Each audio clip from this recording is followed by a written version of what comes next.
பேசலாமா? சரியா? அனைத்து ஊடக நண்பர்களுக்கும் பத்திரிகை நண்பர்களுக்கும் காலை வணக்கம். இன்றைய தினம் சட்டமன்றத்தில் சட்டமன்ற பேரவை விதி 72 கீழ் அமைச்சரவையின் மீது நம்பிக்கையின்மையை தெரிவிக்கும் தீர்மானம் அனைத்து இந்திய அண்ணா திராவிட முன்னேற்ற கழகத்தின் சார்பாக நாங்கள் கொண்டு வந்தோம். அது குறித்து அவையில் பேசுவதற்கு சட்டப்பேரவை தலைவர் அவர்கள் மறுத்துவிட்டார்கள். அதை கண்டித்து நாங்கள் வெளிநடப்பு செய்திருக்கின்றோம். இதில் குறிப்பிட்டது முதலமைச்சர் திரு ஸ்டாலின் அவர்கள் தலைமையில் இயங்கும் திராவிட முன்னேற்ற கழக அமைச்சரவை மீது கீழே கையெழுத்திட்டுள்ள அனைத்து இந்திய அண்ணா திராவிட முன்னேற்ற கழக சட்டமன்ற உறுப்பினர்கள் கீழ்காணும் காரணங்களுக்காக நம்பிக்கை இழந்து விட்டது என்பதை தெரிவித்துக் கொள்கின்றோம். எனவே தமிழ்நாடு சட்டப்பேரவை விதி 72 கீழ் அமைச்சரவையின் மீது நம்பிக்கையின்மை தெரிவிக்கும் தீர்மானத்தை இன்றே 16/4/2022 கொண்டு வர அனுமதி அளிக்குமாறு மாண்பு பேரவைத் தலைவர் அவரிடத்தில் அவருடைய அறையிலே நாங்கள் கடிதம் கொடுத்தோம். அதில் மாண்புமிகு நகராட்சி நிர்வாகத்துறை அமைச்சர் திரு கே நேரு, அவரது மகன் மற்றும் சகோதரர் ஆகியோருக்கு சொந்தமான சென்னை, கோவை, திருச்சி ஆகிய மாவட்டங்களில் உள்ள இடங்களில் மற்றும் இல்லங்களில், அலுவலகங்களில் ஆகியவற்றில் 7/4/2025 அன்று மத்திய அமலாக்கத்துறை சோதனை நடத்தியதுடன் சோதனைக்கு பின்பு மேல் விசாரணை நடத்தி 11/4/2025 அன்று விளக்கமான செய்தி குறிப்பொன்று வெளியிடப்பட்டுள்ளது. அடுத்தது, மாண்புமிகு வனம் மற்றும் காவல்துறை அமைச்சர் திரு கே பொன்முடி அமைச்சராக பதவி ஏற்கும் பொழுது அளித்த உறுதிமொழியை மீறி இந்து மதத்தை மற்றும் இந்து மதத்தை பற்றியும் பெண்களை பற்றியும் அவர் ஒரு நிகழ்ச்சியில் குறிப்பிட்டது அவதூறாக பேசியதால் அமைச்சர் பதவி ஏற்கும் பொழுது அவர் ஏற்ற உறுதிமொழியை மீறிய செயலாகும். அடுத்தது, மின்சாரம், மதுவிலக்கு மற்றும் ஆயத்துறை அமைச்சர் திரு வி செந்தில் பாலாஜி அவர்கள் துறையான டாஸ்மாக் நிறுவனம் மற்றும் கடைகள், தனியார் மதுபான ஆலைகள் மத்திய அமலாக்கத்துறை 6/3/2025 அன்று சோதனை நடத்தினார்கள்.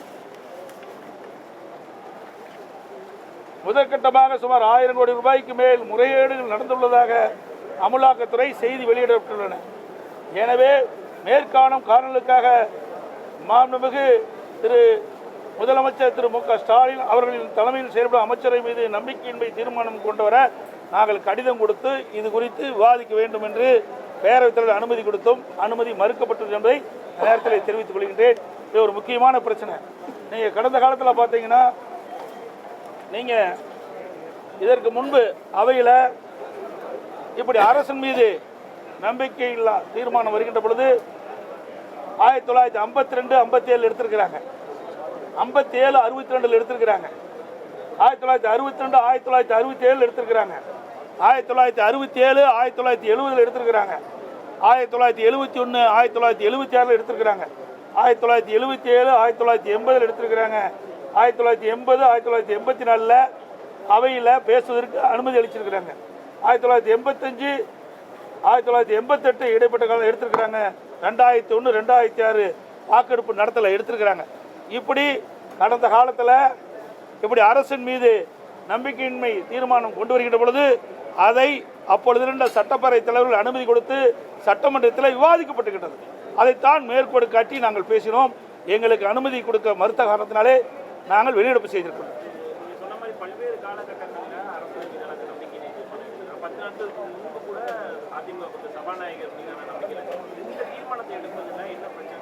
அதுதாங்க அவையில் தான் சொல்ல வேணும். நாங்கள் செய்தித்தாள்லையும் ஊடகத்திலையும் அன்றாட செய்தி வந்து கொண்டிருக்கின்றது.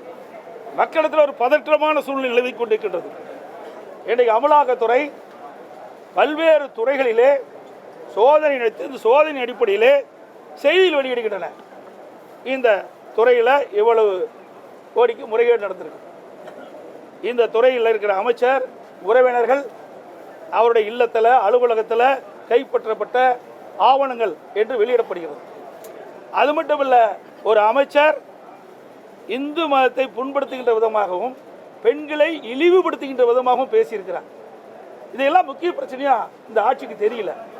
இதையெல்லாம் விவாதிக்க வேண்டும் என்று தான் நாங்கள் அவையிலே இந்த விதி எண் 72 கீழ் கொண்டு வந்தோம். அது அனுமதி கொடுக்க வருத்த காலத்தில் இருந்திருக்கு. இதெல்லாம் ஒரு முக்கிய பிரச்சனை. இன்றைக்கு உங்கள் ஊடகத்திலையும் பத்திரிகையிலும் அன்றாட செயல் வந்து கொண்டு இருக்கின்றது. ஆக இந்த செய்தி என்ன என்று விளக்கமாக இந்த அரசு தான் விளக்க வேண்டும்.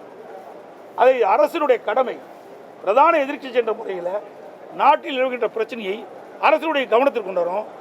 இதில் இந்த அரசு என்னென்ன இப்படி அமலாக்கத்துறை மூலமாக எடுக்கப்பட்ட நடவடிக்கைகள் என்ன என்பதை விளக்க வேண்டியது அரசுடைய கடமை. அதை விட்டுட்டு நாங்கள் கொண்டு வந்த தீர்மானத்தை, நாங்கள் கொண்டு வந்த இந்த 3 கோரிக்கையும் நிராகரித்து பேசுவதற்கு அனுமதி கொடுக்காம எங்களை கொடுக்கல. அதனால் நாங்கள் வேறு வழி இல்லை, நாங்கள் வெளிநடப்பு செய்யணும். அது என்னைக்கு பரிசீலனை வரப்போகுது? இன்னும் ஒரு 10 நாள் தான் இருக்குது. பரிசீலனை கொண்டு போயிடுவாங்க. ஏன் இதே அரசாங்கம் அதிமுக அரசாங்கம் இருக்கின்ற பொழுது, திராவிட முன்னேற்ற கழகம் எதிர்க்கட்சி வரிசையில் இருக்கின்ற பொழுது எத்தனை முறை 0 ஹவரில் பிரச்சனை எழுப்பினாங்க. அதுக்கெல்லாம் நாங்கள் அனுமதி கொடுத்தோம்.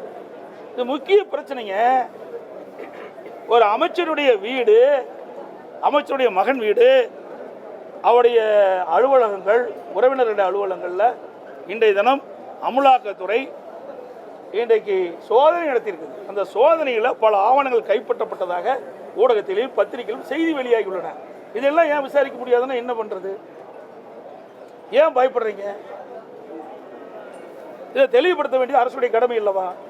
அதாவது பொன்முடி அவர்கள் ஒரு பொது மேடையில் ஒரு பெண்களை இழிவுபடுத்தி பேசலாமா? ஒரு மதத்தை குறிப்பிட்டு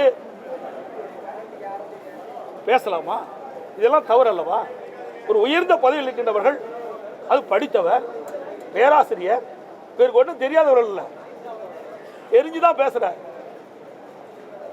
வேண்டுமென்றே திட்டமிட்டு பெண்களை இழிவுபடுத்துவது, மதத்தை கொச்சைப்படுத்தி பேசுவது, இதெல்லாம் ஏற்றுக்கொள்ள முடியாது. அது எந்த மதமாக இருந்தாலும் சரி. தமிழகத்தை பொறுத்த வரைக்கும் அனைத்து மதமும் சமமாக கருதக்கூடிய கட்சி அதிமுக கட்சி. எந்த ஒரு மதத்தை சார்ந்தவர்களுடைய மனமும் புண்படக்கூடாது என்பதுதான் எங்களுடைய நிலைப்பாடு. ஆனால் இன்றைய ஆட்சியாளர்கள், அந்த ஆட்சியில் இடம்பெற்றிருக்கின்ற அமைச்சர் பெருமக்கள் வேண்டுமென்றே திட்டமிட்டு இப்படி ஒரு தவறான செயலில் ஈடுபடுவது காரணமாகத்தான் இதையெல்லாம் அவையிலே விவாதிக்க வேண்டும் என்று தான் நாங்கள் அவையிலே பிரச்சனை எழுப்பணும். கடந்த வாரம் ஒரு முக்கியமான ஒரு நிகழ்வு நடந்தது. திமுக கூட்டணிக்கு ஒரு வலுவான எதிர் கூட்டணியாக அதிமுக பாஜக எப்படி கூட்டணி வந்து எவ்வாறு அமைக்கணும்? வலுவான கூட்டணியா வலுவில்லாத கூட்டணியா இதெல்லாம் தேர்தலாம் தெரியும். ஆக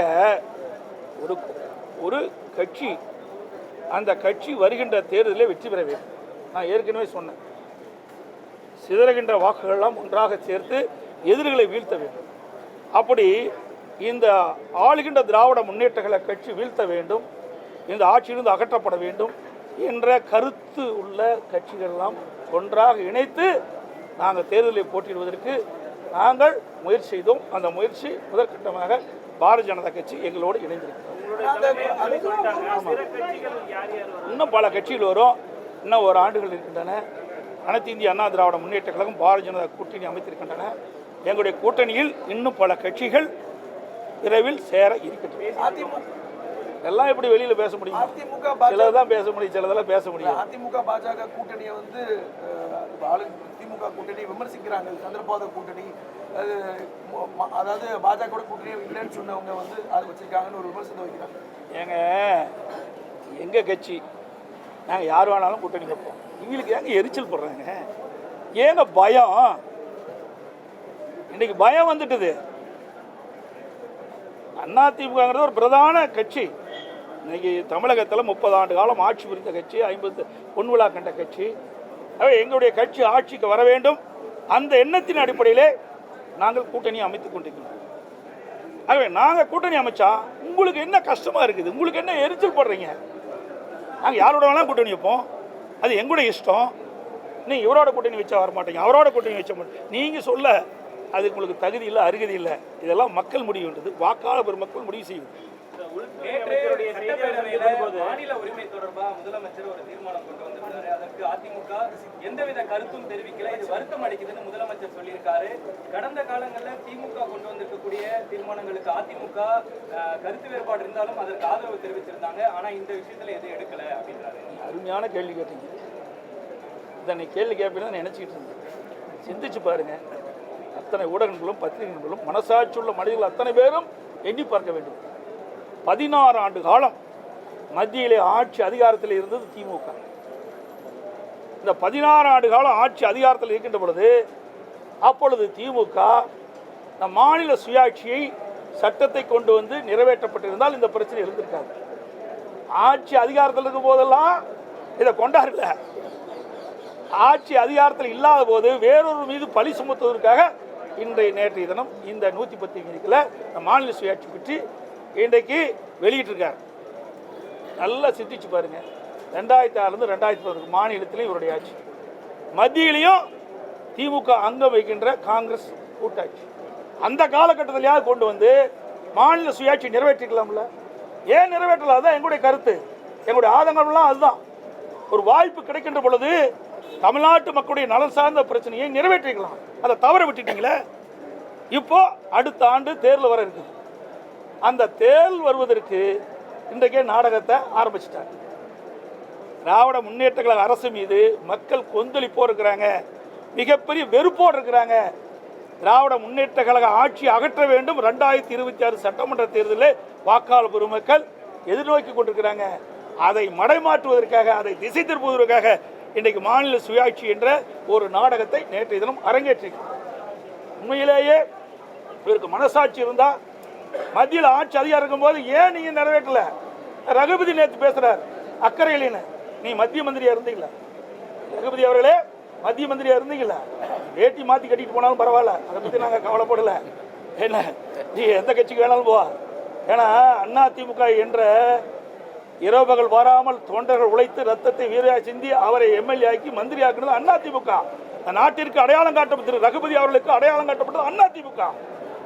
அதிமுக தான் கட்சி தான். அன்றைய இதெல்லாம் பெரும்பான்மையான சட்டமன்ற உறுப்பினரோடு அமைச்சரை அமைக்கப்பட்டு அதில் இடம்பெற்றவர் திரு ரகுபதி அவர்கள். அதையெல்லாம் மறந்து தன்னுடைய சுய லாபத்திற்காக அடிமையாக போய் வேலை செஞ்சுட்டு இருக்காரு. ஏன் நீ மந்திரியா இருக்கும்போது செய்யப்படாத? மாநில சுயாட்சி உங்களுக்கு தெரியலையா? இப்போதான் அதிமுக அக்கறை இல்லையா? எப்படி கண்டுபிடிச்சிட்ட? பச்சோந்தி இப்படிலாம் நாட்டில் எப்படித்த மக்கள்லாம் இருக்கிறாங்கன்னு எனக்கு தெரியல. அது மட்டும் இல்லை, இந்தியா கூட்டணின்னு அமைச்சாங்க 2024 நாடாளுமன்ற தேர்தலின் போது. இந்தியா கூட்டணி குறைந்தபட்ச செயல் திட்டத்தில் கூட மாநில சுயாட்சி அப்போ இடம்பெற்றுக்கலாம்ல. ஒரு இந்தியா கூட்டணி என்ற போது ஆட்சிக்கு வந்தால் மாநில சுயாட்சியை சட்டத்தை கொண்டு வந்து நிறைவேற்றப்படும் என்று ஏன் நீங்கள் அஜிதாவில் கொண்டாடல? 2024 நாடாளுமன்ற தேர்தலில் பரப்புரையாட்டினீங்கள. அப்போ எங்கேயாவது திரு ஸ்டாலினோ உதயநிதி ஸ்டாலின் அவர்களோ எங்கேயாவது மாநில சுயாட்சி பற்றி பேசுகிறாரா? இல்லையே. எல்லாம் சுய லாபத்திற்காக மத்தியில் ஆட்சி அதிகாரம் கிடைக்க வேணும். அது தன் குடும்பத்திற்கு, கருணாநிதி குடும்பத்தை சேர்ந்தவர்கள் மத்தியில் ஆட்சி அதிகாரத்துக்கு வரணும். அதுதான் அவருடைய நிலைப்பாட ஒழிய தமிழ்நாட்டு மக்கள் மீது அக்கறை இல்லாத ஒரு அரசாங்கம் திமுக அரசாங்கம், திமுக கட்சி. அன்னைக்கு நடந்த அதிமுக பாஜக கூட்டணி அரசுன்னு சொல்லி அவங்க கூட்டணி அரசுன்னு சொல்லவே இல்லை. நீங்க தப்பா புரிஞ்சுக்கிட்டு ஏதோ வித்தியெல்லாம் காட்டுறீங்க. தயவு செய்து இந்த வித்தியெல்லாம் விட்டுருங்க. கூட்டணி அரசு அதாவது அனைத்து இந்திய அண்ணா திராவிட முன்னேற்ற கழகம், பாரதிய ஜனதா கூட்டணி ஆட்சி புரிஞ்சுங்க.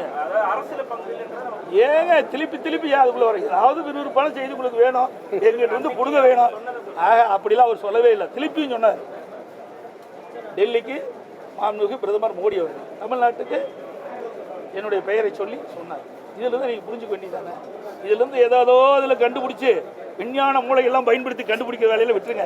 அதெல்லாம் நாங்கள் பார்த்துக்கிறோம். அனைத்து ஊடகங்களுக்கும் பத்திரிகைகளுக்கும் வணக்கம், நன்றி. சாரி, ஒரே ஒன்று. இன்றைக்கு கோவை மாவட்டம் திருப்பூர் மாவட்டத்தில் விசைத்தறி தொழில் நிறைந்த பகுதி. அதுவும் அந்த விசைத்தறி நிறைந்த பகுதியில் கடந்த 1 மாத காலமாக இந்த விசைத்தறி தொழில் செய்கின்றவர்கள் வேலை நிறுத்தத்தில் ஈடுபட்டிருக்கின்றார்கள். விசைத்தறி இருக்கின்ற நெய்கின்ற அந்த நெசவாளர்களுக்கு கூலி உயர்வு கேட்டு இன்றைக்கு அவர்கள் இந்த அரசுடைய கவனத்திற்கு கொண்டது 1 மாத காலமாகுது. கடந்த 4 நாட்களாக விசைத்தறி நெசவு தொழிலாளர் கூலி உயர்வு வேண்டும் என்று தொடர்ந்து உண்ணாவிரத போராட்டம் நடத்திட்டு இருக்கிறாங்க. இந்த அரசு அவளை அழைத்து பேச்சுவார்த்தை நடத்தி அவருடைய கோரிக்கையை நிறைவேற்றி தர வேண்டும் என்று அன்போடு இந்த நேரத்தில் கேட்டுக்கிறேன். ஏன்னா இது பல லட்சம் தொழிலாளருடைய வாழ்வாதாரம்.